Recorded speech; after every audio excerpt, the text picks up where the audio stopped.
இன்று பல நாடுகள் செயற்கைக்கோளை விண்வெளிக்கு அனுப்பி வருகின்றன. சில வருடங்களுக்கு முன்பு அமெரிக்கா செயற்கைக்கோள் ஒன்று பூமியின் குறிப்பிட்ட பகுதியை கடக்கும் போது மட்டும் 3 வினாடிகள் ஸ்தம்பித்து விடுகிறது. 3 வினாடிகளுக்கு பிறகு வழக்கம் போல் வானில் பறக்க ஆரம்பித்து விடுகிறது. எந்தவித பழுதும் அந்த செயற்கைக்கோளிலோ அல்லது கருவிகளிலோ ஏற்படுவதில்லை. இந்த சம்பவம் நாசாவிற்கு அதிர்ச்சி கலந்த ஆச்சரியத்தை அளித்தது. இது எப்படி சாத்தியம் என்பதை ஆராய்ந்து கிடைத்த முடிவு நாசாவை மட்டுமல்ல, உலகையே மிரள வைத்தது. எந்த ஒரு செயற்கைக்கோளும் பூமியில் தமிழ்நாடு அருகில் உள்ள புதுச்சேரி திருநள்ளாறு ஸ்ரீ தர்பணேஸ்வரர் கோயிலுக்கு மேல் நேர் உள்ள வான் பகுதியை கடக்கும் 3 வினாடிகள் மட்டும் ஸ்தம்பித்து விடுகின்றன. அப்படி நிகழ்வதற்கு என்ன காரணம்?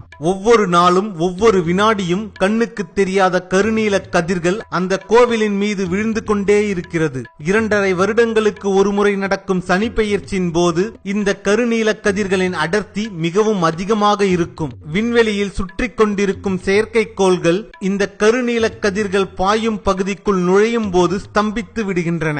அதே நேரத்தில் செயற்கைக்கோளுக்கு எந்தவித பாதிப்பும் ஏற்படுவதில்லை. இதில் குறிப்பிடத்தக்க அம்சம் என்னவென்றால் இந்த கோவில்தான் சனி பகவான் தலம் என போற்றப்படுகிறது. இந்த சம்பவத்திற்கு பிறகு நாசாவில் இருந்து பல முறை திருநள்ளாறு வந்து ஆராய்ச்சி செய்துவிட்டனர். மனிதனை மீறிய சக்தி உண்டு என்பதை உணர்ந்தனர். அவர்களும் சனி பகவானை கையெடுத்து கும்பிட்டு சென்றனர். இன்று வரை விண்ணில் செயற்கைக்கோள்கள் திருநள்ளாறு பகுதியை கடக்கும் போது ஸ்தம்பித்துக் கொண்டேதான் இருக்கிறது. இந்த செய்தியை கேட்டு பிரமிக்காதவர்கள் நம்முடைய முன்னோர்களை நினைத்து கட்டாயம் பிரமிக்க வேண்டும். நாம் பல செயற்கைக்கோள்கள் கொண்டு கண்டறியும் சனிக்கோள்களின் கதிர்வீச்சு விழும் பகுதியை கண்டுபிடித்து அதற்கென ஒரு கோயிலை கட்டி கதிர்வீச்சுகள் அதிகம் விழும் நாட்களை கணக்கிட்டு அதற்கான நாளை சனி பெயர்ச்சி என்று அறிவிக்கும் திறமையை நம்மால் நினைத்து கூட பார்க்க முடியாத ஒரு தொலைநோக்கு பார்வை கொண்ட நம் முன்னோர்களை நினைத்து பிரமிக்காமல் இருக்க முடியாது. நீங்கள் ஏதாவது சிவன் கோவிலுக்கு சென்றால் அங்கே நவகிரகங்களை நன்றாக கவனியுங்கள். அந்த சிலைகளின் மேல் கட்டப்பட்டுள்ள துணிகளையும் நன்றாக உற்று பாருங்கள். எந்த கோள்கள்